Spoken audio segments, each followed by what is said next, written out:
A indústria de reciclagem de baterias de íon-lítio está explodindo. Já é um mercado de 35 bilhões de dólares, um gigante global que muitos chamam de a segunda mina do mundo. Mas por que mina? Porque dentro de cada bateria descartada existe um tesouro de metais valiosos. No entanto, este tesouro está envolto em perigo. Até o ano de 2025, espera-se que apenas a China descarte mais de 1.040.000 toneladas de baterias de veículos elétricos. Isto não é lixo comum, é uma montanha crescente de resíduos perigosos. Dezenas de milhares de pequenas empresas tentam lidar com isso, mas muitas operam sem segurança, desmontando baterias manualmente, arriscando vazamentos tóxicos que podem envenenar o solo e a água. Cada bateria é uma pequena bomba química esperando para falhar. Então, como a engenharia moderna ousa mergulhar nesta montanha de perigo? Como ela transforma milhões de pequenas bombas relógio em matéria-prima segura e valiosa para a próxima geração de energia? A resposta não começa com força bruta, mas com uma inteligência fria e calculista. Tudo começa com a coleta, um processo de controle rigoroso. Quando as baterias do controle remoto da sua TV ou do seu celular se esgotam, elas são levadas a pontos de coleta públicos. Lá, elas não são jogadas em caixas de papelão. Elas são colocadas em contêineres metálicos especializados. Pense neles como pequenas fortalezas. Eles são equipados com isolamento térmico, tampas à prova de explosão e sensores de segurança. O objetivo é um só: se uma bateria falhar, ela falhará sozinha, sem iniciar uma reação em cadeia. Mas isso é apenas para as baterias pequenas. Os pacotes de veículos elétricos são um desafio de outra magnitude. Pesando centenas de quilogramas, estes blocos maciços são movidos por empilhadeiras hidráulicas e braços robóticos. Eles são colocados em enormes caixas de aço, e estas caixas são inteligentes. Elas estão equipadas com sensores térmicos e de gás, monitorando continuamente qualquer sinal de superaquecimento ou vazamento. Aqui, os trabalhadores nunca tocam diretamente nas baterias. Eles supervisionam os sistemas automatizados, garantindo que cada unidade perigosa esteja contida. Uma vez na fábrica, a verdadeira seleção começa. Este é o cérebro da operação. Milhares de baterias de todas as formas e cores correm por uma esteira de alta velocidade. Elas passam sob câmeras industriais e sistemas de inteligência artificial. O algoritmo não apenas as vê, ele as identifica. Ele escaneia cada pequeno detalhe, as etiquetas, os terminais, o tamanho, a cor, procurando pistas sobre sua identidade. Mas o verdadeiro poder vem a seguir. Sensores espectrais disparam feixes de luz para identificar a composição química exata dentro da bateria. É como ter uma visão de raio-x para a química. Em milissegundos, o sistema sabe. Esta é uma bateria de íon-lítio. Aquela é níquel-metal hidreto. A outra é alcalina. E então, jatos precisos de ar comprimido separam cada tipo em seu próprio fluxo, cada um destinado a um processo diferente. No entanto, as máquinas não são perfeitas. É por isso que, em estações de inspeção adicionais, os trabalhadores humanos ainda realizam a triagem manual. Eles removem etiquetas, procuram por rachaduras e usam testadores portáteis para examinar baterias que a máquina não conseguiu identificar. Eles são a última linha de defesa contra um erro de classificação. O caos de resíduos mistos foi organizado em fluxos perfeitos, mas o perigo não desapareceu. Cada bateria, não importa quão velha, ainda retém energia. Ela ainda está viva. Antes que a linha possa avançar, cada uma delas deve ser completamente desarmada. Esta é a fase mais crítica de todo o processo. As lâminas de um triturador industrial não se importam com a energia restante. Um único curto-circuito, uma única faísca, e todo o sistema pode falhar catastroficamente. A segurança é tudo. Para baterias domésticas e de celular, o processo é relativamente rápido. Primeiro, sensores térmicos e voltímetros verificam sua energia residual. Técnicos inspecionam visualmente o invólucro em busca de inchaço, rachaduras ou vazamentos. As unidades severamente danificadas são separadas para manuseio especial. As intactas são então submersas em uma solução salina diluída. A água salgada age como um ladrão de energia, drenando lentamente cada joule restante, de forma controlada e segura. É uma morte suave para a carga da bateria, mas as baterias de veículos elétricos são grandes demais para um banho de sal. Elas exigem cirurgia de alta tecnologia. Cada pacote de bateria é colocado em um suporte reforçado. Robôs entram em ação, desmontando o pacote em seus módulos individuais. E é aqui que a engenharia revela seu superpoder. Esses módulos passam por scanners de raios-x industriais. A máquina penetra o aço para ver o que o olho humano não pode. Células danificadas escondidas lá dentro, uma única falha interna que poderia comprometer toda a linha. Ao mesmo tempo, sistemas de medição de voltagem registram os dados de cada módulo, determinando o nível de energia restante. Os módulos que ainda estão quentes, com alta voltagem, são imediatamente direcionados para uma área de descarga dedicada. Lá, eles são conectados a resistores de alta potência e a energia excessiva é liberada em um ambiente estritamente controlado, sangrando sua força até que se tornem inertes. Somente agora, quando cada bateria foi travada por segurança e sua condição registrada, a linha pode avançar para a destruição. A energia se foi, as baterias estão seguras, mas os metais valiosos ainda estão presos dentro de invólucros complexos. A próxima etapa não é sobre delicadeza, é sobre força bruta e controlada.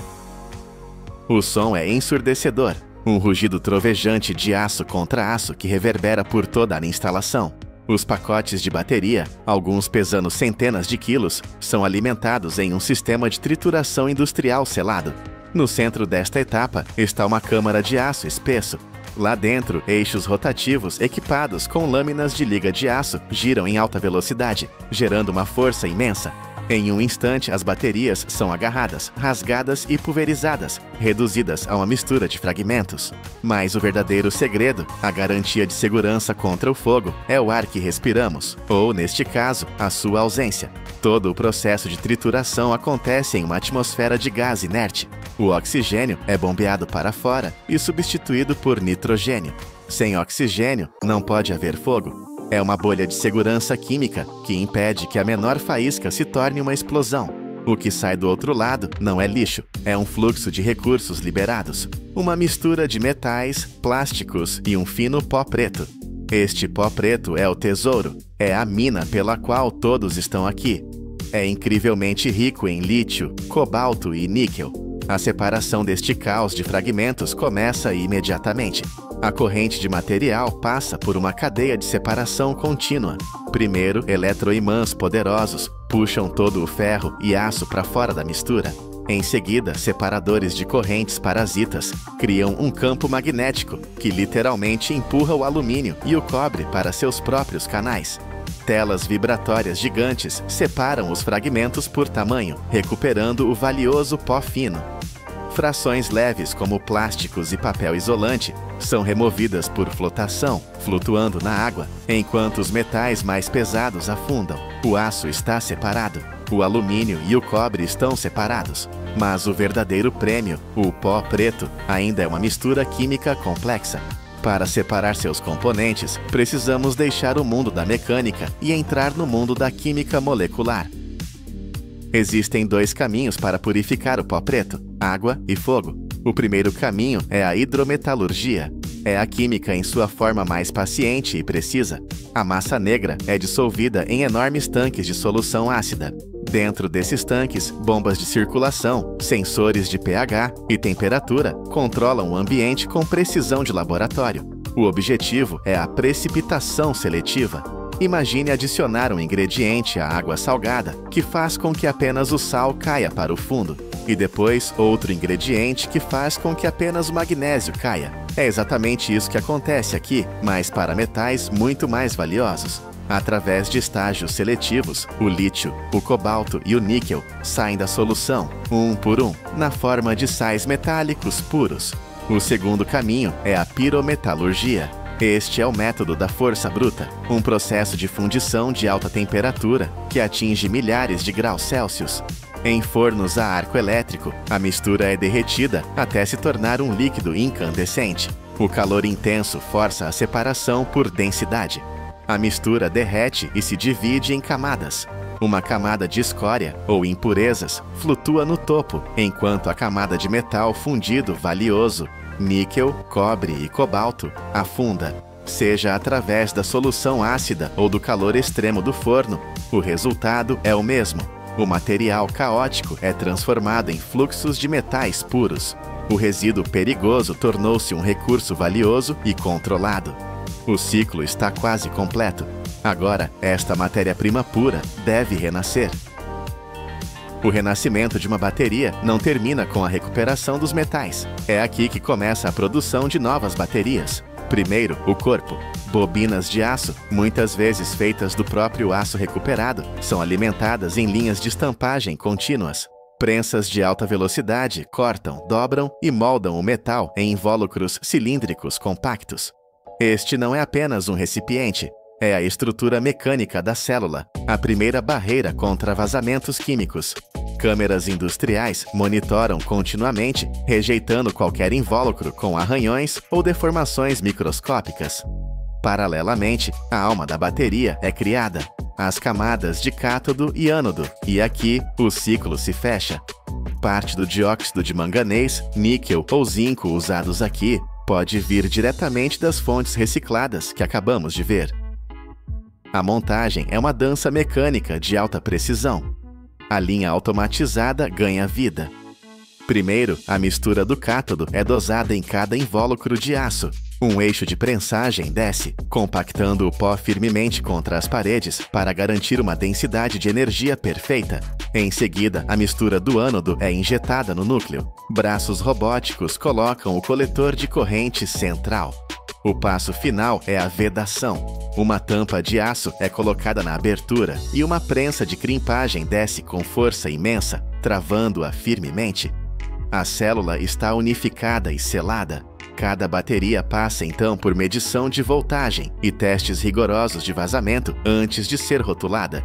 Milhões de células são produzidas diariamente, com velocidade e consistência notáveis, transformando um processo complexo em um fluxo mecânico incessante. Mas esta engenharia compacta guarda ainda mais segredos. Você sabia que, em algumas baterias alcalinas, o invólucro de aço que você segura não é apenas um recipiente? Ele funciona como o próprio cátodo, uma parte ativa da reação química. E para desmontar os pacotes de baterias de veículos elétricos, os robôs não usam apenas garras. Eles usam brocas e garras de precisão para perfurar as camadas de aço e alumínio. E durante a trituração, até mesmo as frações mais leves, como plásticos e papel isolante, são salvas. Elas são removidas usando flotação, flutuando em líquido, enquanto os metais mais pesados afundam. De baterias esgotadas a linhas de reciclagem trovejantes e renascidas na forma de novas células. Esta jornada prova que a tecnologia moderna não é apenas sobre produção, é sobre criar um ciclo sustentável. O que antes era um resíduo perigoso é transformado em um recurso controlável. É a combinação da experiência humana, da força das máquinas e de processos químicos sofisticados que formam um ciclo de energia fechado. Um ciclo onde o valor é continuamente renovado, transformando o impossível em realidade.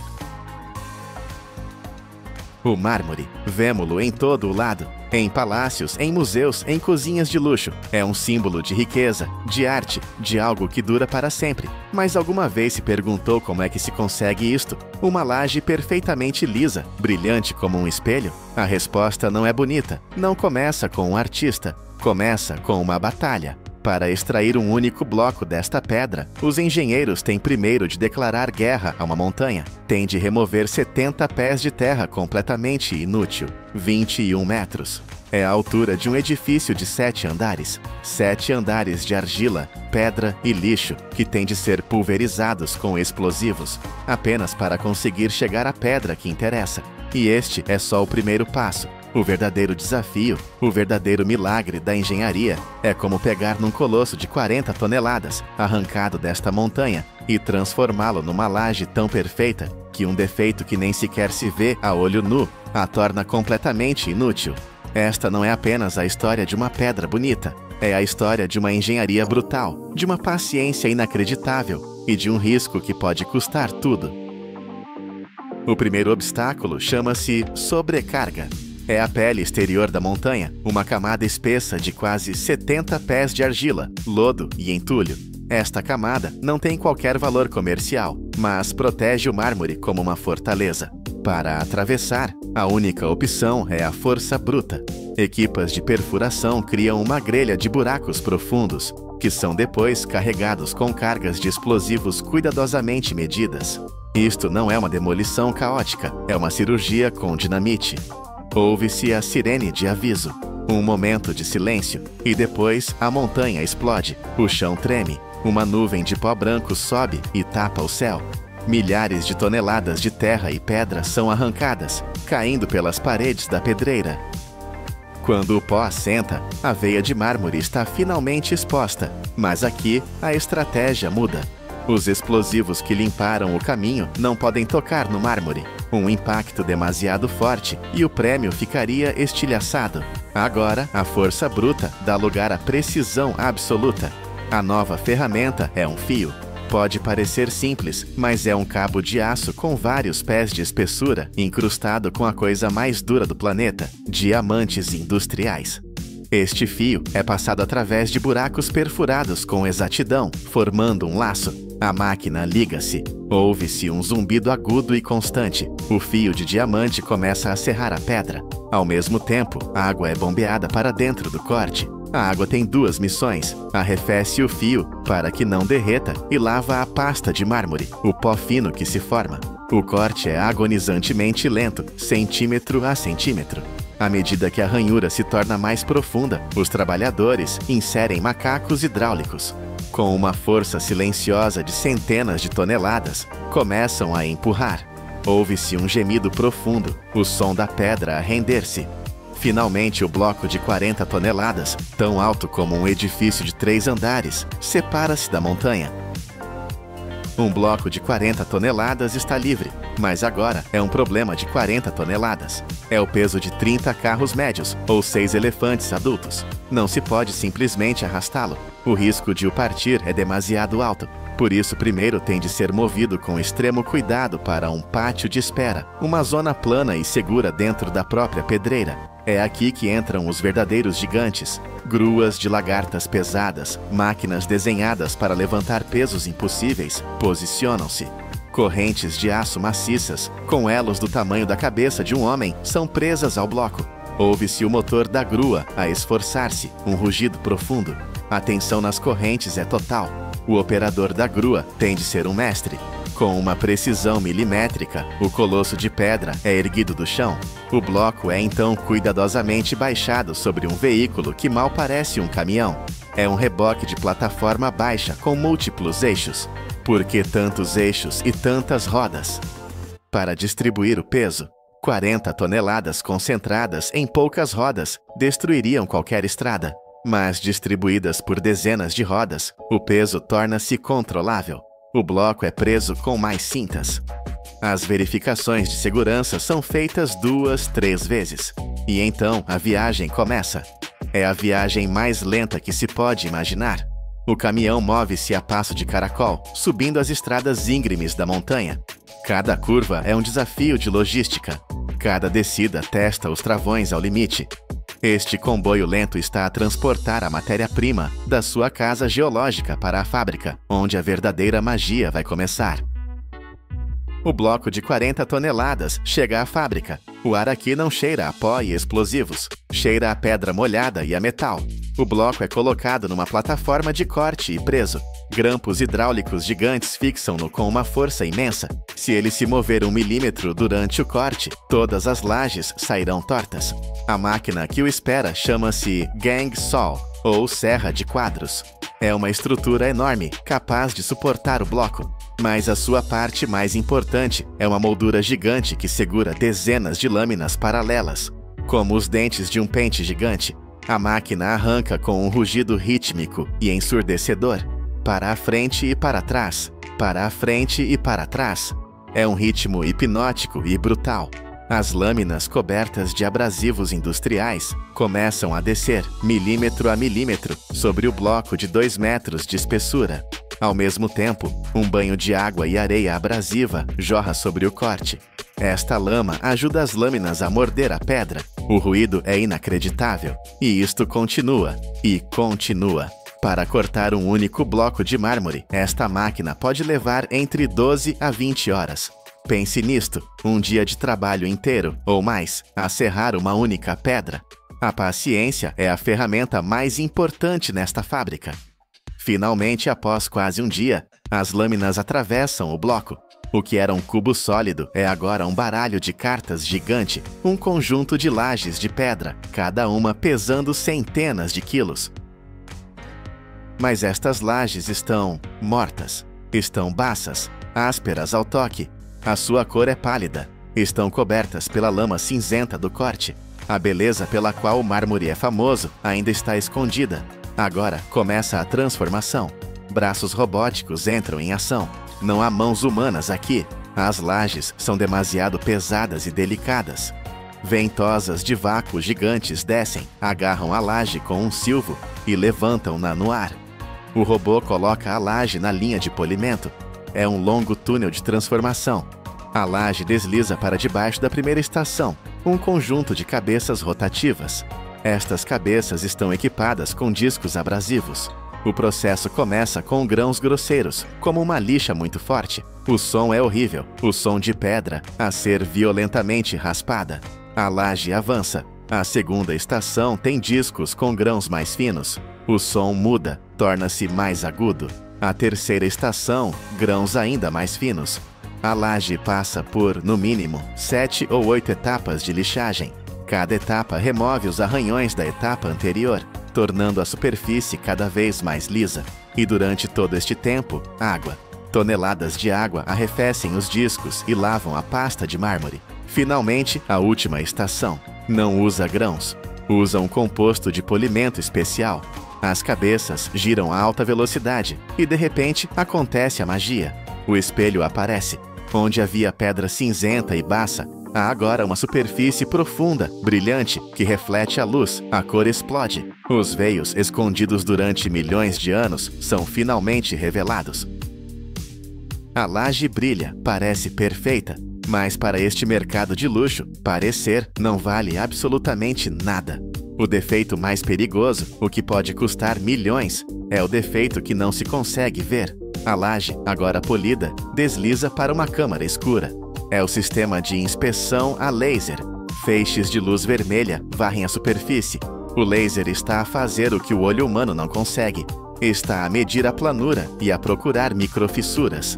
Uma pequena bolha de ar presa na pedra. Uma linha de tensão invisível da explosão na pedreira. O laser vê tudo. O computador analisa a imagem. Se detectar a mais pequena imperfeição, a laje é marcada a vermelho, rejeitada. Mesmo depois de todo este trabalho, ela é descartada. As lajes que passam no teste do laser vão para a inspeção humana. Trabalhadores experientes passam as mãos pela superfície, procurando falhas que a máquina possa ter perdido. As máquinas são incríveis, mas não substituem décadas de experiência. As lajes aprovadas são então lavadas com água a alta pressão, removendo todo o pó.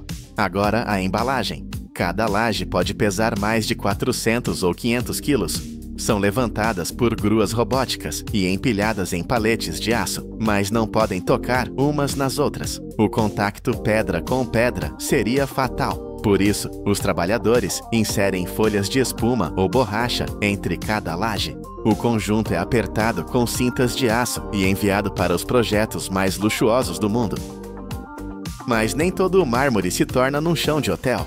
Os melhores blocos, os mais puros, com menos veios, têm um destino diferente. São enviados para a oficina de um escultor. E aqui, as regras mudam. Não há robôs, não há lasers, não há linha de montagem. O escultor começa com desenhos ou mesmo scanners 3D para planear cada corte. O trabalho inicial é barulhento. Serras de diamante e martelos pneumáticos arrancam grandes pedaços de pedra, criando a forma básica, mas depois o ruído para. Começa o verdadeiro trabalho. O escultor pega em martelos pequenos e cinzéis de aço, e aqui as apostas são totais. Na fábrica, uma laje partida é um custo de produção. Na oficina, um golpe errado, 1 milímetro a mais de força e a peça está arruinada. Meses ou até anos de trabalho, destruídos num único segundo. Não há botão para anular. O artista trabalha lentamente, usando cinzéis pontiagudos para linhas, cinzéis planos para superfícies. Quando a forma está completa, começa a lixagem, mas é tudo feito à mão. Lixa de papel, da mais grossa à mais fina. Finalmente, pós de polimento são esfregados na pedra até esta ficar suave como seda. O que era um bloco de pedra sem vida, agora parece ter alma. 3 factos rápidos sobre esta pedra incrível. Primeiro, o mármore não nasce assim. É uma rocha metamórfica. Começa como calcário vulgar, mas quando é esmagado no fundo da terra sob calor e pressão intensos, os seus cristais mudam e transforma-se em mármore. Segundo, os famosos veios que dão ao mármore o seu preço são apenas impurezas, vestígios de argila, areia ou óxido de ferro que estavam no calcário original há milhões de anos. Basicamente, é a sujidade antiga que o torna tão bonito. Terceiro, foi o mármore de Carrara que Miguel Ângelo escolheu para esculpir a sua obra-prima, o David. Ele sabia que esta pedra era mais do que um material, era a base da arte intemporal. Dos 70 pés de terra que tiveram de ser rebentados com explosivos, ao bloco de 40 toneladas que fez uma viagem lenta pela montanha, da serra que demorou 20 horas a cortar, a linha de polimento de 8 etapas, do laser que procurou a falha invisível ao golpe arriscado do cinzel do escultor. A jornada desta pedra está completa. O que começou como um pedaço anônimo da montanha, enterrado e esquecido, foi arrancado, cortado, polido e transformado. A engenharia brutal deu lugar à precisão absoluta, e a pedra que estava morta tornou-se eterna. Todos os anos, a América destrói o suficiente de estradas velhas para dar a volta ao planeta várias vezes. 100 milhões de toneladas de asfalto gretado, gasto e partido. Para onde vai tudo isto? Um aterro sanitário gigante? Uma montanha de lixo industrial que ficará para sempre como uma cicatriz na paisagem? Não, a resposta é muito mais inteligente e está escondida debaixo dos nossos pés. Quase 100% deste material não é lixo, é matéria-prima. Mas o verdadeiro segredo desta incrível transformação não está apenas na estrada velha. Está nisto: milhões e milhões de pneus velhos, arrancados de carros e caminhões. Como é que os engenheiros usam fogo intenso, pressão extrema e temperaturas mais frias que o Ártico para transformar este caos de borracha, gasta e pedras partidas num tapete de asfalto perfeitamente novo? Esta é a história de como a engenharia transforma o fim num novo começo. Tudo começa com o fim de uma vida. Em média, uma estrada de asfalto foi concebida para durar entre 10 e 15 anos. Imagine o peso de milhões de carros, caminhões e autocarros dia após dia. Imagine o ataque implacável do sol, da chuva e do gelo. O asfalto envelhece. O cimento preto que une tudo, o betume, perde a sua flexibilidade. Torna-se rígido, frágil. A estrada começa a gretar.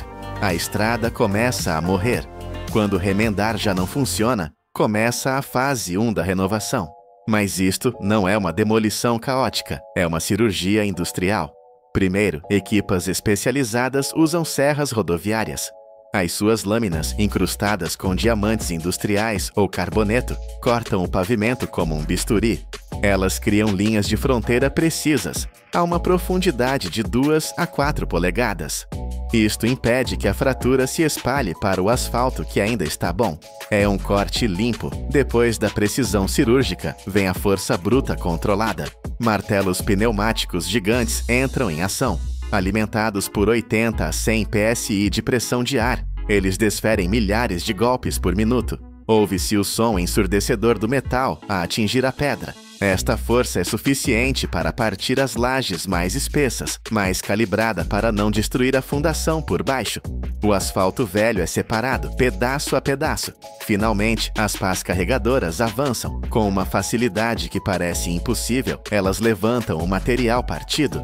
Cada balde pode recolher entre 200 a 400 libras de asfalto de uma só vez. Em poucas horas, dezenas de toneladas são carregadas em caminhões.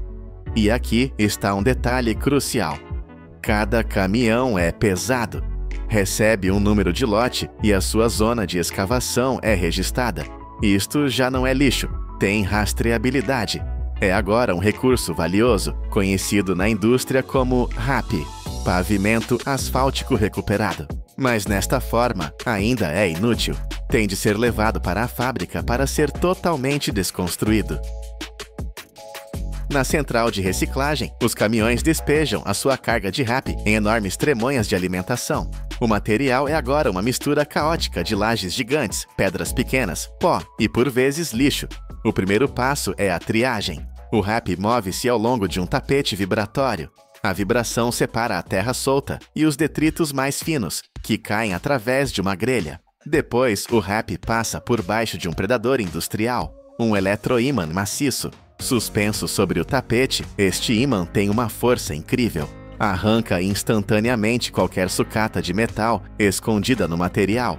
Pregos, parafusos, pedaços de vergalhão, qualquer coisa magnética é puxada e descartada. O metal pode destruir as máquinas seguintes. Agora, o RAP limpo dirige-se para o coração da linha de processamento, o triturador de impacto.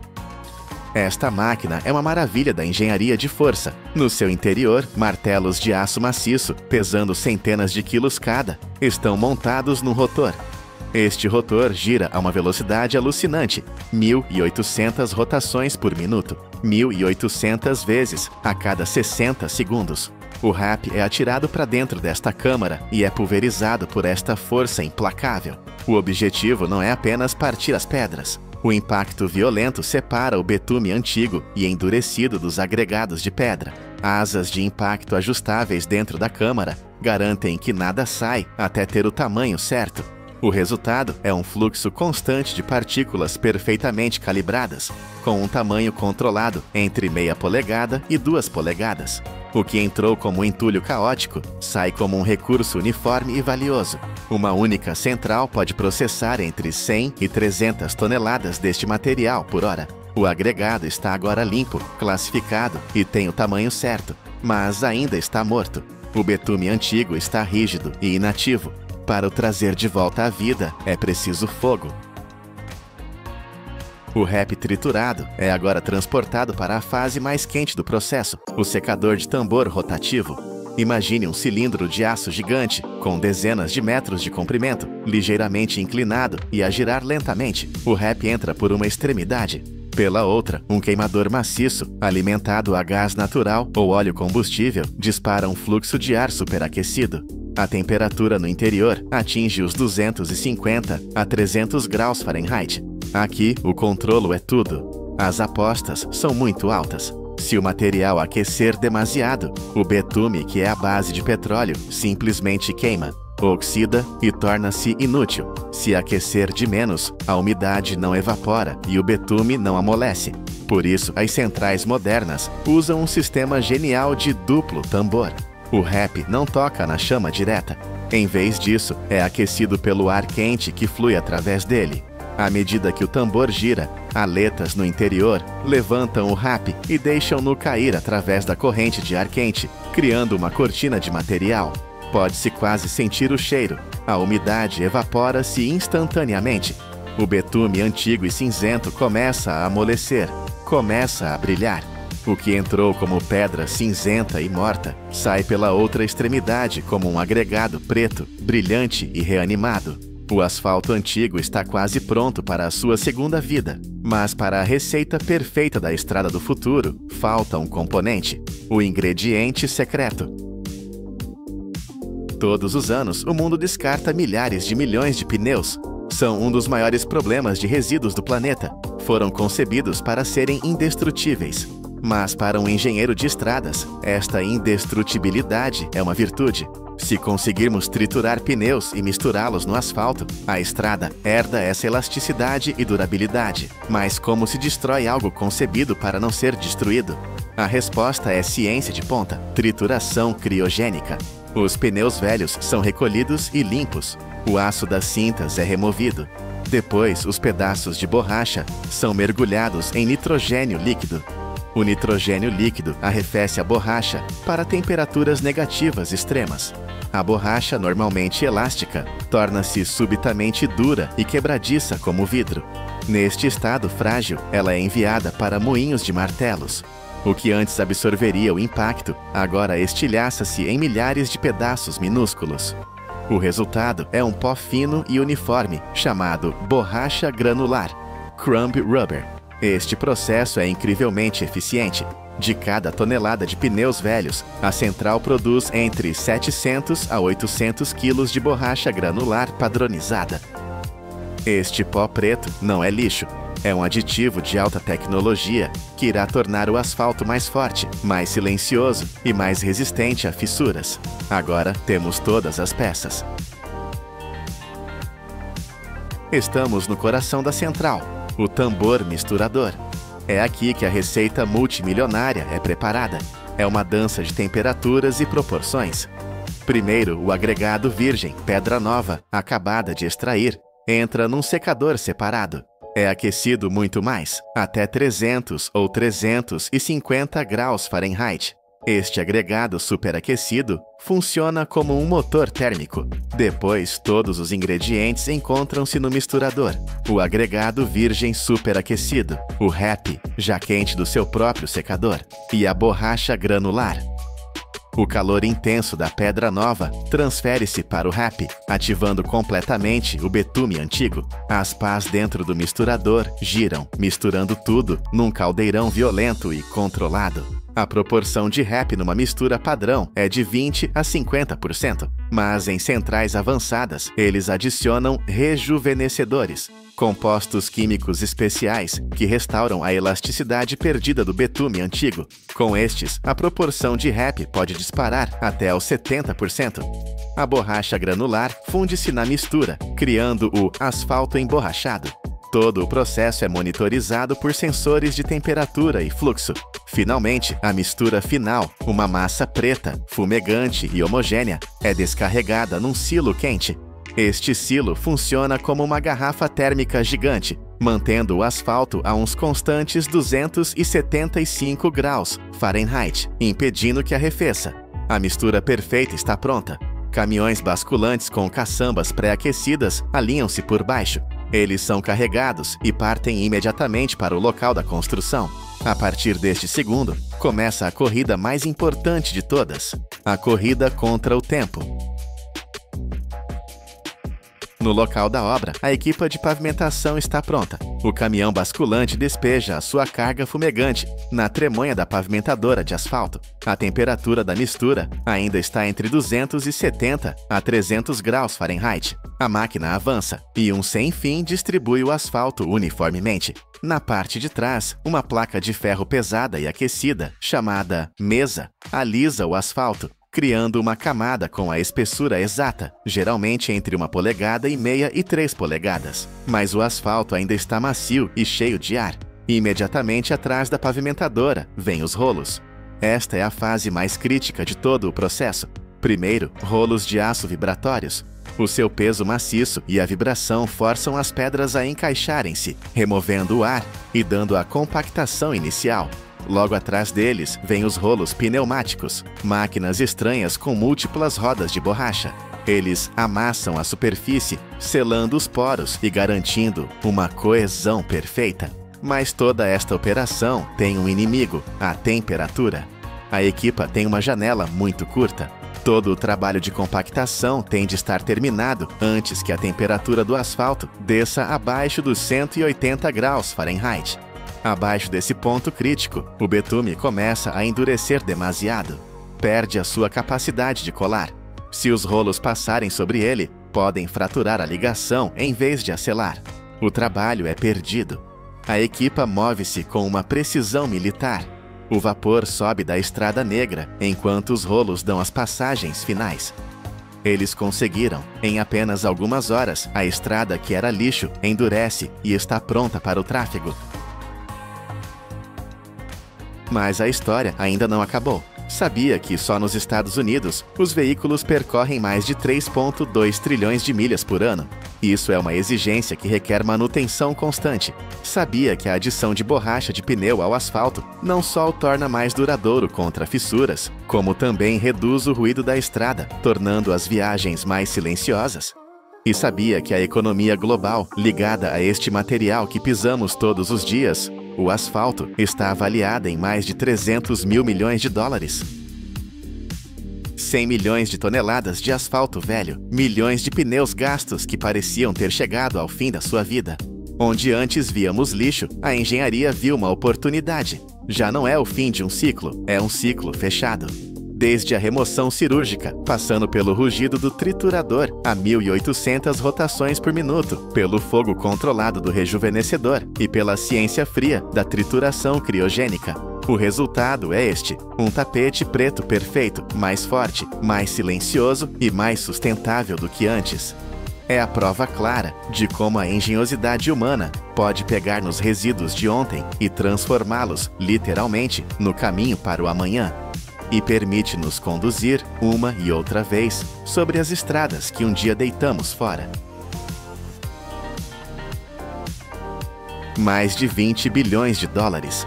Este é o valor gerado, todos os anos, pela indústria global de quartzo.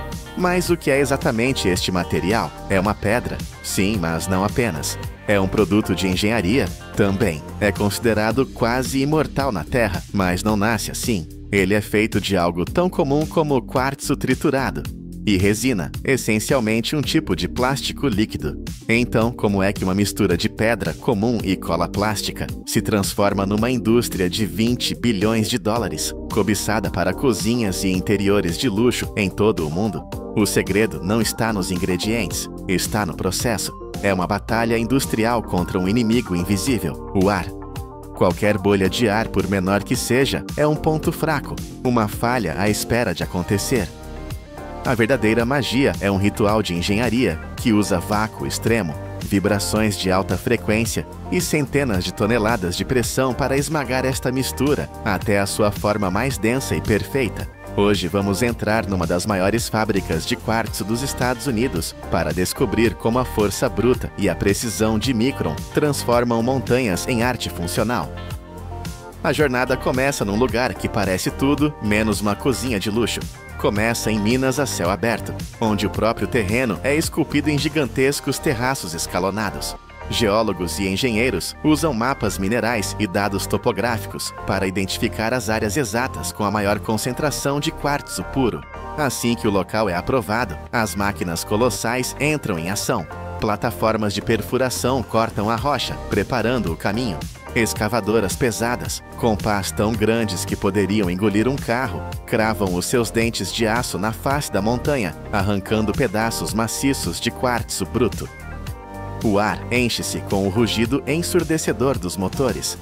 Caminhões basculantes gigantes, cada um pesando dezenas de toneladas, transportam a pedra bruta para a primeira estação, a britagem.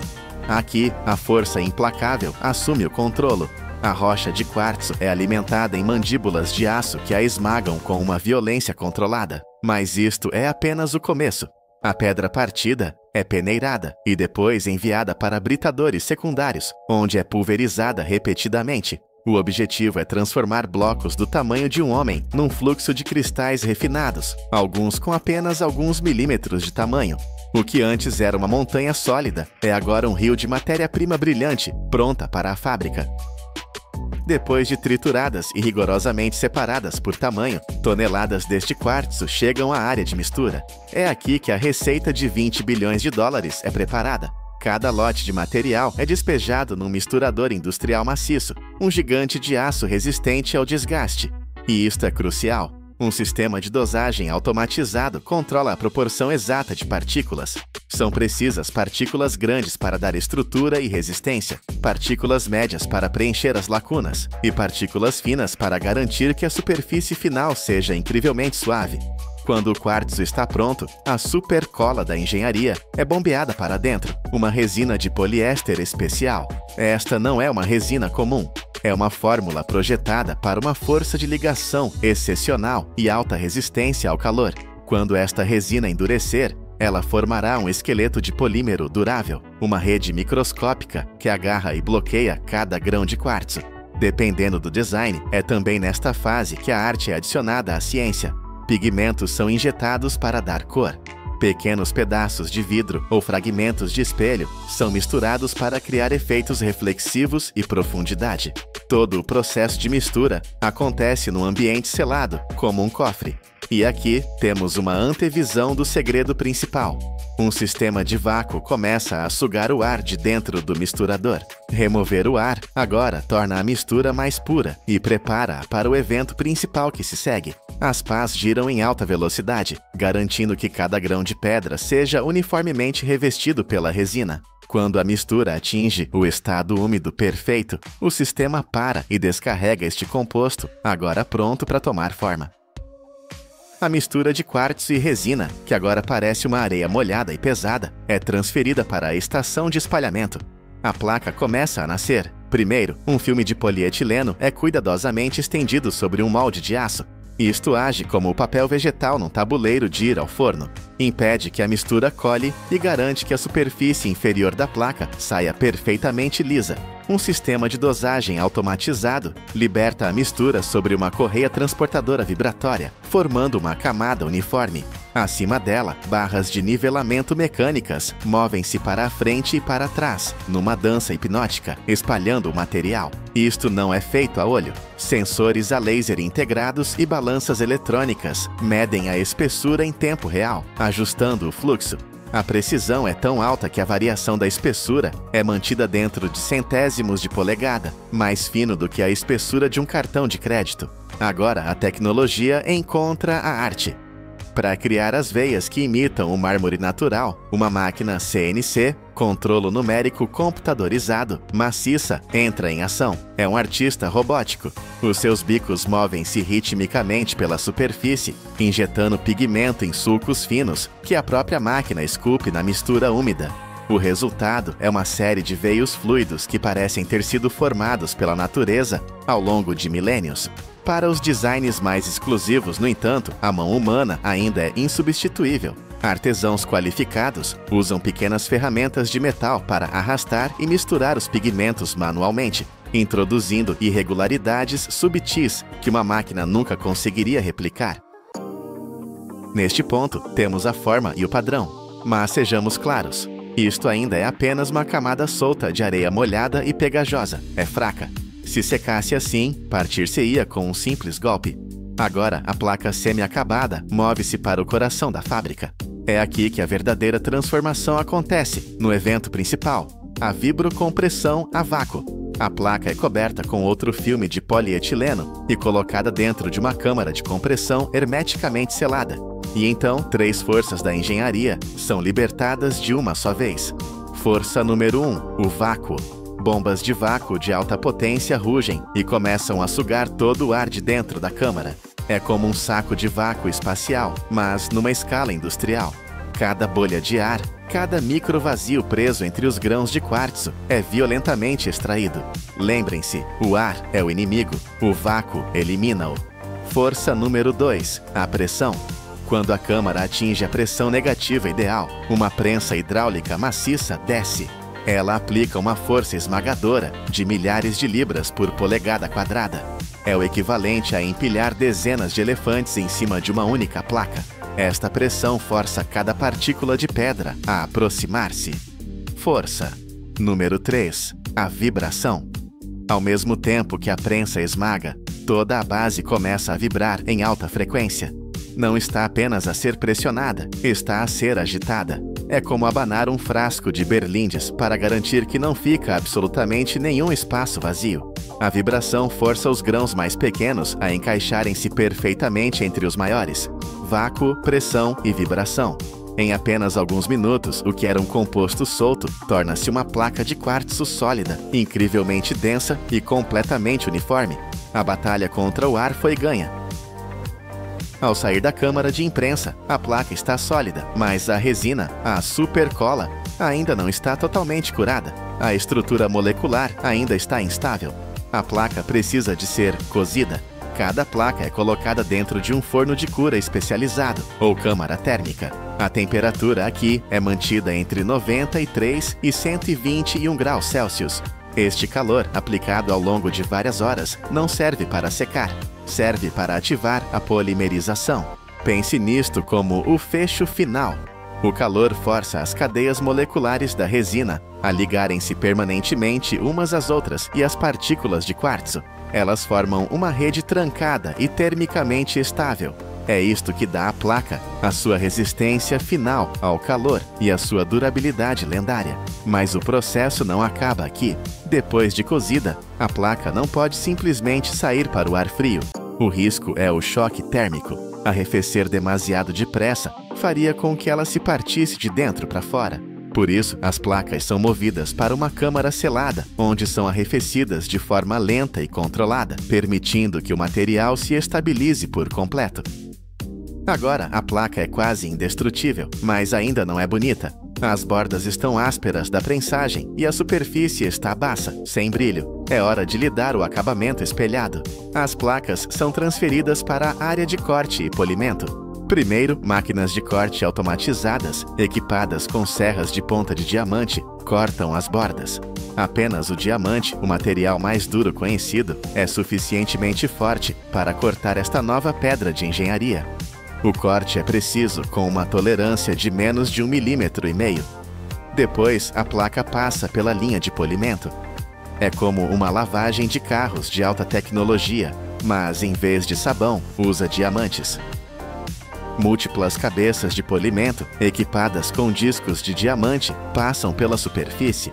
O processo começa com discos grossos, como uma lixa grossa, que nivelam a superfície. Depois, a placa passa por discos progressivamente mais finos, e mais finos, e mais finos. Durante todo o processo, jatos de água arrefecem as cabeças de polimento e lavam o pó de pedra, mantendo a superfície limpa. A cada passagem, a placa torna-se mais suave, até que na última estação, o que era uma superfície baixa transformou-se num reflexo perfeito, liso como vidro. Uma placa pode parecer perfeita, mas antes de poder sair da fábrica, tem de passar por um rigoroso exame final. E aqui, a tecnologia mais avançada encontra o toque humano mais antigo. Primeiro, um sistema de scanners a laser e câmaras de alta resolução varre cada centímetro da superfície.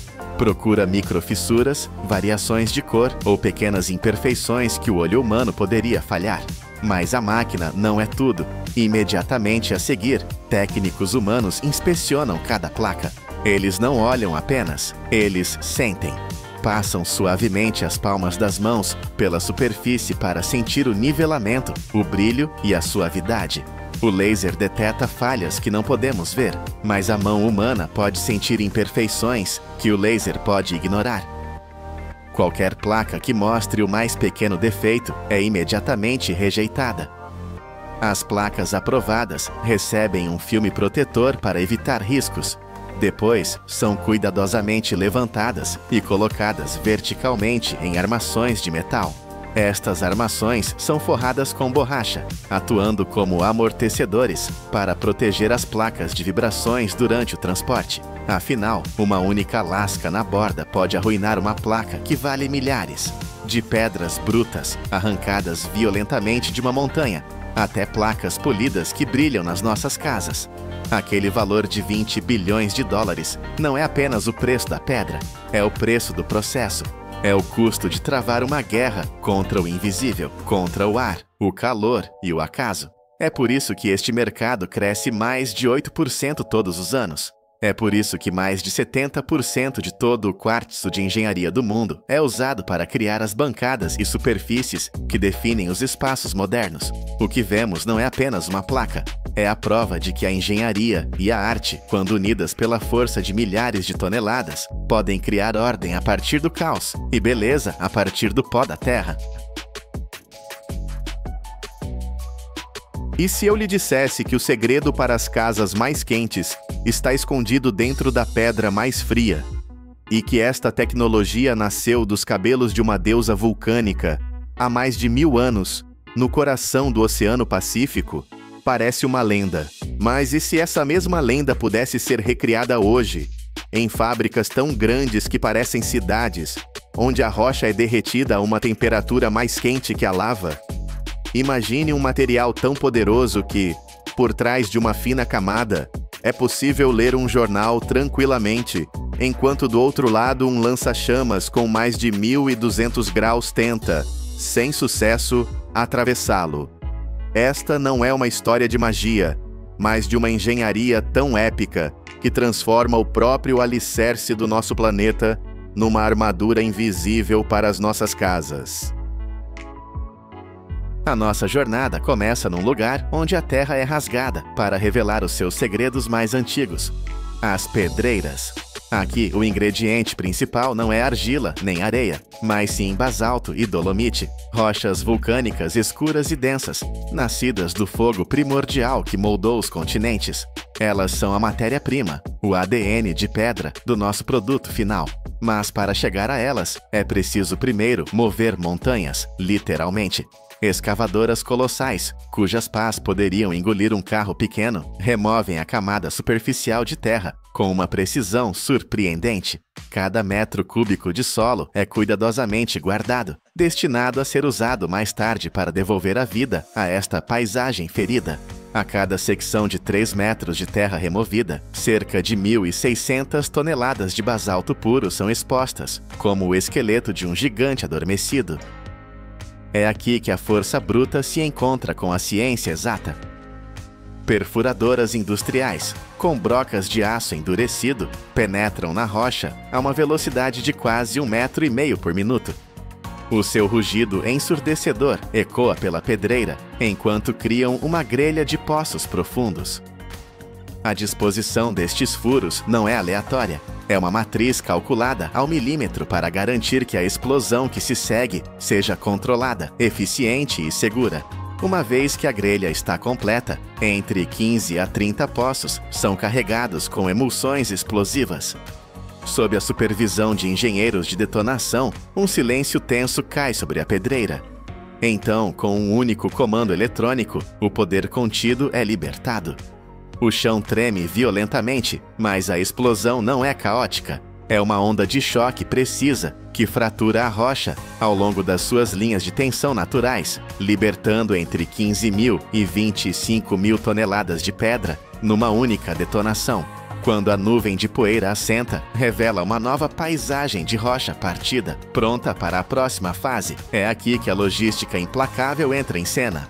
Caminhões de transporte pesado, verdadeiros titãs com rodas mais altas que um ser humano, formam uma fila interminável.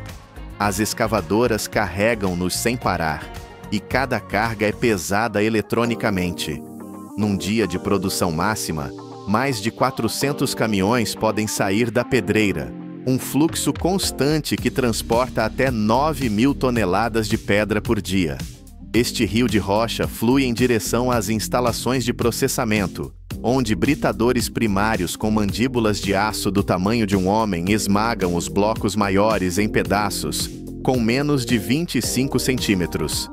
A partir destas rochas sem vida, a próxima etapa de fusão irá transformá-las num fluxo de fogo. Mas como é que estes fragmentos inertes se transformam num líquido incandescente, idêntico à lava vulcânica? Bem-vindo ao coração de aço da fábrica, o forno de fusão. Os caminhões descarregam a sua carga em enormes tremonhas, e as pedras britadas iniciam a sua viagem em longos tapetes rolantes. Aqui, um ingrediente crucial é adicionado à mistura: coque, uma forma de carbono quase puro. As partículas pretas e brilhantes são polvilhadas sobre o basalto cinzento. O coque atua como um combustível poderoso, elevando a temperatura dentro do forno a níveis extremos e, ao mesmo tempo, atua como um agente químico que ajuda a quebrar a estrutura molecular da rocha, tornando a fusão mais rápida e homogênea. A mistura completa é então alimentada na boca do forno, uma estrutura gigantesca revestida com tijolos refratários, capazes de suportar condições infernais. No interior, a temperatura dispara para mais de 1.500 graus Celsius. É um calor tão intenso que o ar brilha. As rochas sólidas perdem a sua forma, as suas arestas dissolvem-se e fundem-se num líquido espesso e borbulhante, uma recriação perfeita do magma que flui sob a crosta terrestre. A cor é hipnótica, um vermelho laranja ofuscante que pulsa com energia. À medida que este rio de lava artificial flui para fora do forno, faíscas explodem em todas as direções. É um ambiente perigoso, onde apenas os mais preparados podem entrar. Trabalhadores que mais parecem astronautas a explorar um planeta hostil usam fatos prateados de fibra cerâmica e máscaras metálicas para se aproximarem e monitorizarem o processo. Eles movem-se com um respeito palpável pela força que estão a controlar. Este forno é uma besta que nunca dorme. Funciona 24 horas por dia, 7 dias por semana, sem interrupção. Uma paragem seria catastrófica. O custo energético para reaquecer uma estrutura desta dimensão seria astronômico, mas o maior perigo é a própria lava. Se arrefecesse, solidificaria dentro dos canais, transformando-se em pedra e destruindo o coração da fábrica por dentro. É um vulcão industrial, um monstro acorrentado que transforma continuamente a rocha sólida num líquido primordial. E agora, esta lava renascida está prestes a sofrer a sua mais incrível transformação. Este é o momento em que a força bruta se transforma em delicadeza. O fluxo de lava incandescente, canalizado do forno, é derramado sobre um conjunto de discos de fiação que giram a milhares de rotações por minuto. Imagine um pincel molhado a ser girado com uma força incrível. As gotas de tinta voam e esticam-se em finas linhas. Agora, imagine que o pincel é de metal super resistente e a tinta é rocha derretida. No instante em que a lava atinge os discos, a força da rotação rápida projeta-a para fora em bilhões de pequenas gotas. Mas, no seu curto voo pelo ar, estas gotas são esticadas pela velocidade e transformam-se em fibras incrivelmente finas, mais finas que um cabelo humano. É um espetáculo visualmente deslumbrante, uma explosão de filamentos de fogo. Simultaneamente, uma corrente de ar quente, soprada a alta velocidade, envolve estas fibras recém-nascidas. Este sopro de ar tem uma dupla função. Ajuda a esticar ainda mais as fibras e arrefece-as quase instantaneamente. Este choque térmico súbito solidifica-as, fixando a sua estrutura fina e flexível, mas incrivelmente forte. O resultado é uma chuva contínua de fibras minerais, uma tempestade de neve ardente que assenta suavemente num longo tapete rolante por baixo. Onde antes havia um rio de lava pesada e destrutiva, agora há uma manta leve, branca e fofa. Camada sobre camada, estas fibras acumulam-se, formando um tapete contínuo de lã de rocha. Ventiladores e sistemas de sucção trabalham em conjunto para garantir que a deposição seja perfeitamente uniforme, criando uma espessura consistente ao longo de toda a linha. A visão é quase surreal. Um mar branco e ondulante de material que parece algodão doce, a mover-se lentamente. Mas este fluxo branco e caótico ainda não tem a força necessária. Para se tornar uma verdadeira armadura, precisa de disciplina, forma e densidade. A ordem está prestes a ser imposta ao caos. A manta fofa de lã de rocha, que pode ter dezenas de centímetros de espessura, entra agora numa série de prensas de rolos. São cilindros de aço maciços que aplicam uma pressão controlada e implacável sobre toda a superfície. O som é o de um poderoso assobio hidráulico. O ar é espremido para fora das fibras, e a manta solta é comprimida numa placa densa e coesa. A quantidade de pressão é calibrada com precisão de computador, determinando a espessura e a densidade finais do produto. Para um isolamento residencial leve, a pressão é menor. Para placas industriais de alta densidade, a força de compressão pode chegar a várias toneladas. Enquanto a manta é comprimida, braços mecânicos nas laterais do tapete pressionam as bordas, garantindo que estas fiquem retas e firmes, impedindo que o material se expanda. O resultado é um bloco contínuo de lã mineral, com uma geometria perfeita, Este bloco estabilizado entra então na linha de corte. Aqui, a velocidade e a precisão são tudo. Lâminas circulares afiadas, a girar a alta velocidade, aparam as bordas, deixando um acabamento limpo e reto. O pó que se solta é imediatamente aspirado por sistemas de vácuo. Em seguida, um conjunto de lâminas transversais desce em intervalos perfeitamente cronometrados, cortando o bloco contínuo em painéis de dimensões padrão, geralmente 60 por 120 centímetros. Cada corte é monitorizado por sensores a laser para garantir que não há desvios. O som das lâminas a cortar o material é agudo e limpo, um testemunho da eficiência da máquina.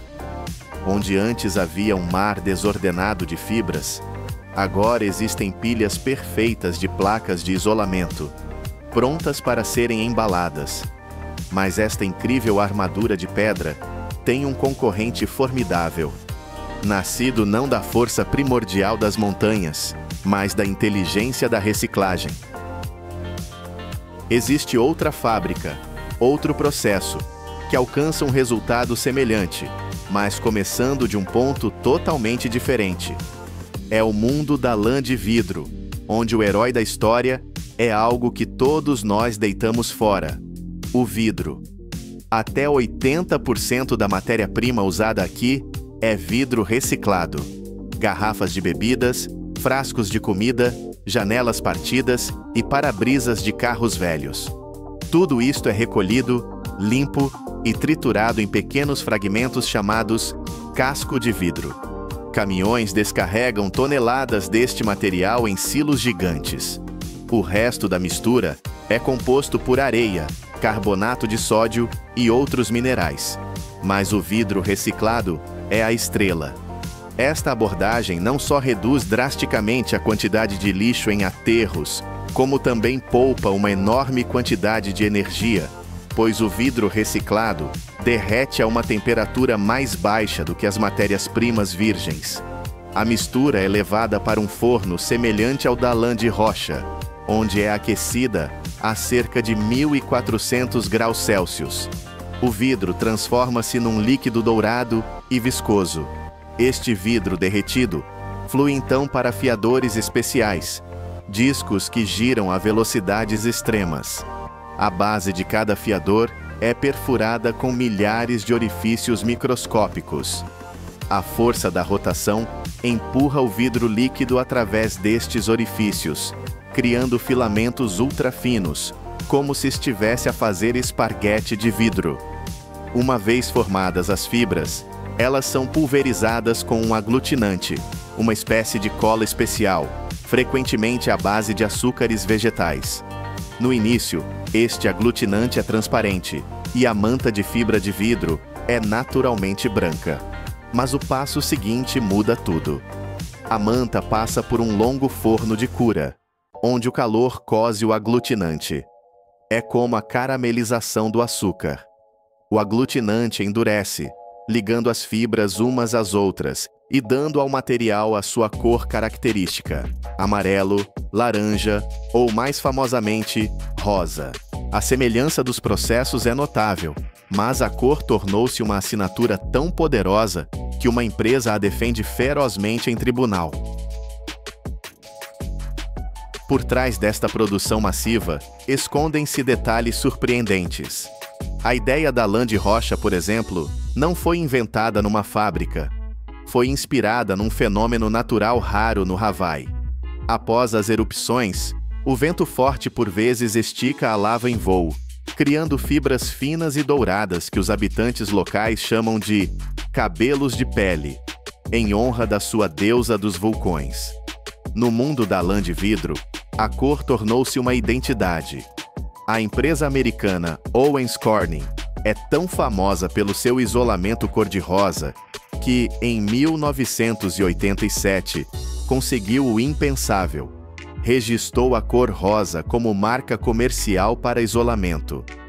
Isto significa que, nos Estados Unidos, nenhum concorrente pode legalmente vender isolamento dessa cor, transformando uma simples escolha estética numa poderosa arma de negócio. E, finalmente, a razão pela qual estes fornos nunca param. Um reinício não é apenas dispendioso.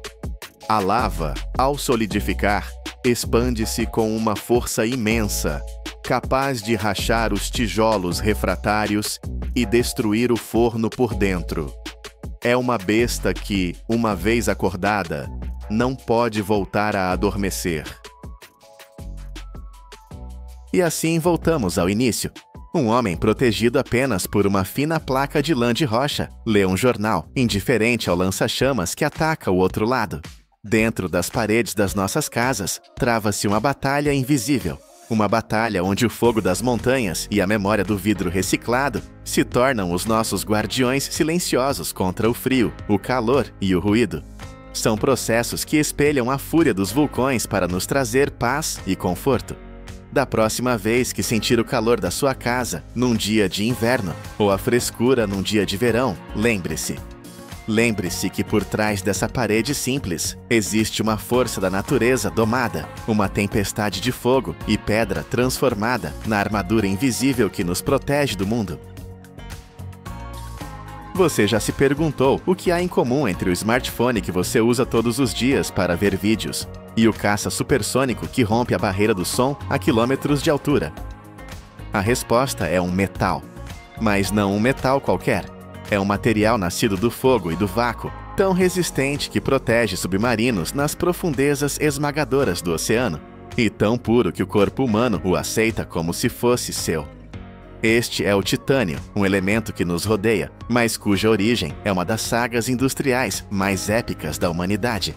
Para transformar uma simples areia cinzenta neste supermaterial, é preciso dominar temperaturas mais quentes que a lava de um vulcão e criar um vácuo mais perfeito que o do espaço sideral. Como a humanidade conseguiu forjar um metal com as qualidades de um deus a partir do pó da terra, esta é a história de como pegamos o indomável e o transformamos na espinha dorsal da nossa tecnologia mais avançada. A jornada do titânio não começa em um laboratório futurista, mas em paisagens vastas e selvagens. Ele é o nono elemento mais abundante na crosta terrestre, o que significa que está por toda parte, mas ao mesmo tempo em lugar nenhum. Ele não se apresenta em pepitas brilhantes como o ouro. Em vez disso, ele se esconde à vista de todos, trancado dentro de minerais, com a aparência de areia escura e comum, chamados ilmenita e rutilo. A caça a este tesouro disfarçado é uma operação de escala monumental. Em algumas costas, o método é quase brutal em sua simplicidade. Canhões de água gigantes disparando jatos com a força de um furacão literalmente desintegram dunas de areia. O som é um rugido contínuo, enquanto toneladas de areia são transformadas em uma lama turbulenta. Aqui, a física faz o trabalho pesado. As partículas de titânio, por serem muito mais densas, afundam rapidamente, enquanto a areia comum, mais leve, é varrida pela correnteza. É como peneirar uma praia inteira para encontrar grãos de ouro, mas o que se busca é um pó cinzento. Em minas continentais, a escala é ainda mais avassaladora. Escavadeiras gigantes, altas como um prédio de 3 andares e com garras que poderiam engolir um carro, removem metodicamente a camada superficial da terra. Elas cavam crateras tão vastas que podem ser vistas do espaço. Caminhões de transporte, cada um capaz de carregar o peso de 100 carros familiares, formam um fluxo interminável da mina para a usina de processamento. Para cada quilo de titânio que acabará em um produto de alta tecnologia, dezenas de toneladas de rocha e terra precisam ser movidas. É um esforço hercúleo que consome quantidades inimagináveis de energia e água, tudo para convencer a Terra a entregar um de seus segredos mais bem guardados. Uma vez extraído, o minério bruto é apenas uma mistura caótica de areia, cascalho e os preciosos minerais de titânio. Agora começa a fase crítica de purificação, um processo de múltiplos estágios que se assemelha a remover as camadas de uma armadura antiga e complexa para chegar ao guerreiro interior. O primeiro passo é a separação por gravidade. Imagine sacudir um frasco com areia e pequenas pedras. As pedras mais pesadas vão para o fundo. Agora imagine isso acontecendo em tanques do tamanho de piscinas olímpicas, onde a lama de minério é agitada vigorosamente. O titânio mais pesado afunda, enquanto as impurezas mais leves são drenadas. O que sobra já é muito mais rico, mas ainda não é puro. A seguir, entra em cena o poder invisível do magnetismo.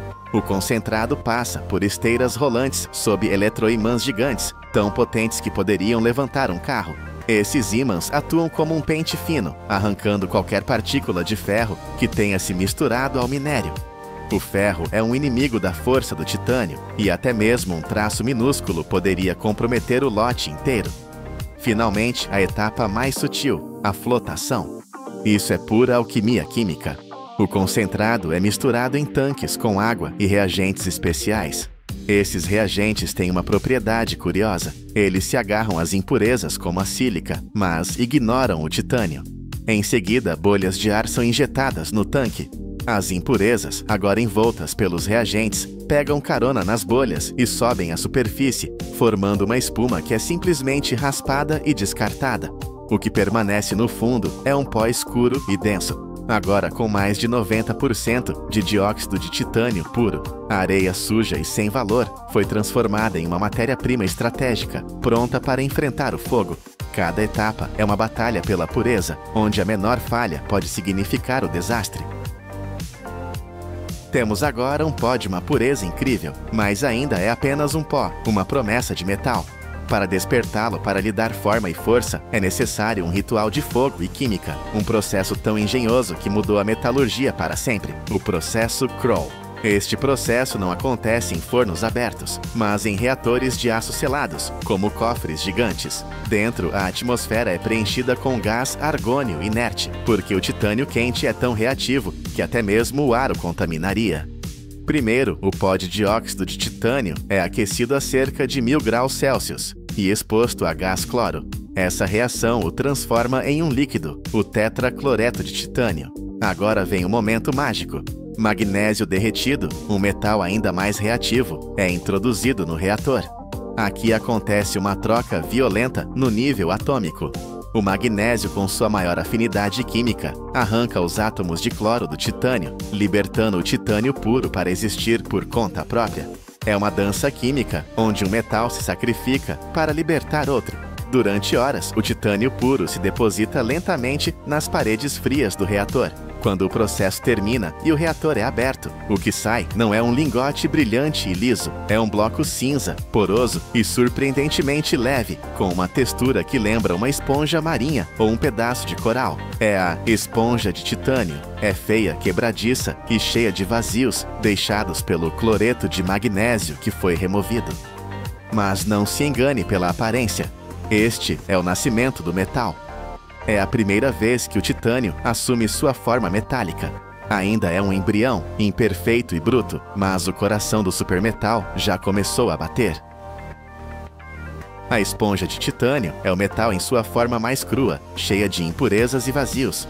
Para transformá-la no material monolítico e perfeito exigido pela tecnologia moderna, ela precisa passar por um batismo de fogo final. Um ritual de purificação que acontece em um ambiente que imita o vácuo do espaço profundo. Este é o processo de refusão a arco a vácuo, ou VAR, a etapa que eleva o titânio de um simples metal a um supermaterial. Primeiro, a esponja é esmagada, limpa de todos os resíduos de sal e compactada sob uma pressão de milhares de toneladas em um bloco denso, que servirá como um eletrodo gigante. Este eletrodo é então suspenso dentro de um forno de cobre, que é selado e de onde todo o ar é bombeado, criando um vácuo quase perfeito. O oxigênio é o inimigo mortal do titânio. Em altas temperaturas, um único átomo de oxigênio agiria como um veneno, tornando o metal quebradiço. Então, o espetáculo começa. Uma corrente elétrica de imensa voltagem é aplicada, criando um arco elétrico entre o eletrodo e a base do forno. Um raio artificial, mais brilhante que o sol, que gera um calor de milhares de graus. O arco começa a derreter a ponta do eletrodo, gota a gota. Cada gota de titânio líquido cai em um cadinho de cobre resfriado à água. Não é um derramamento rápido. O lingote é construído pacientemente, gota a gota, ao longo de muitas horas. Este processo lento garante que o resfriamento seja perfeitamente uniforme, eliminando quaisquer bolhas de gás ou impurezas restantes que simplesmente evaporam no vácuo. Quando o processo termina, o que resta é um cilindro perfeito de titânio puro, brilhante, denso e com uma força interna quase inquebrável. Se o processo Kroll foi o nascimento, este foi o batismo que lhe deu sua alma indestrutível.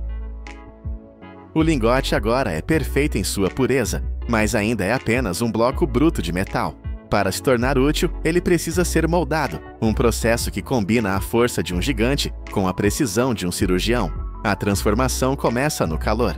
O lingote, aquecido a mais de 1000 graus Celsius até brilhar com um tom laranja-cereja, é movido por braços robóticos para a prensa de forjamento. Aqui, uma força de 50.000 toneladas, o peso de um porta-aviões, desce sobre o metal a cada poucos segundos. O som é um estrondo ensurdecedor que reverbera por toda a fábrica. Cada impacto não apenas molda o metal, mas também refina sua estrutura interna, alinhando os grãos de cristal em uma formação compacta e interligada, tornando-o exponencialmente mais forte. Depois que a força bruta fez seu trabalho, transformando o lingote em barras ou placas mais manejáveis, começa a dança da precisão. A usinagem do titânio é lendariamente difícil. É como tentar esculpir granito com uma faca de bolso. O metal é tão duro e um mau condutor de calor que a fricção da ferramenta de corte gera um calor intenso que pode derreter a própria ferramenta. Por isso, o processo é inundado por um fluxo constante de líquido de arrefecimento. Em centros de usinagem CNC, guiados por computador, ferramentas de corte com ponta de diamante executam um balé robótico. Elas seguem caminhos complexos, programados em milhares de linhas de código, removendo material com uma precisão de micrones, mais fino que um fio de cabelo humano. É neste balé de força e precisão que o titânio finalmente assume sua forma final. A pá de turbina de um motor a jato, um parafuso cirúrgico projetado para se fundir com o osso, ou a moldura elegante de um relógio de luxo. A jornada da rocha bruta à perfeição usinada está completa. E então o ciclo se completa. O mesmo titânio que começou como uma areia cinzenta em uma praia distante, que sobreviveu ao fogo dos reatores e ao batismo do vácuo, agora retorna para nossas mãos. Vemos o smartphone novamente. A câmera mergulha em sua estrutura, revelando a moldura de titânio que lhe confere leveza e força. Então a cena se expande. Vemos esse mesmo brilho metálico na lâmina de uma turbina de avião, girando a velocidades incríveis. Vemo-lo no casco de um submarino, silenciosamente patrulhando as profundezas escuras do oceano. E o vemos em um implante de quadril, dentro do corpo humano, tornando-se uma parte da pessoa, permitindo-lhe andar novamente. A jornada do titânio, da rocha bruta, a um componente de precisão, é mais do que uma maravilha da engenharia. É um testemunho da ambição humana. É um símbolo de nossa capacidade de pegar o elemento mais teimoso e desafiador da natureza e transformá-lo em ferramentas que não apenas servem a nós, mas que expandem o próprio significado do que é possível. A história do titânio é a prova de que, a partir dos minerais da Terra, podemos forjar conquistas que alcançam os céus e dominam as profundezas.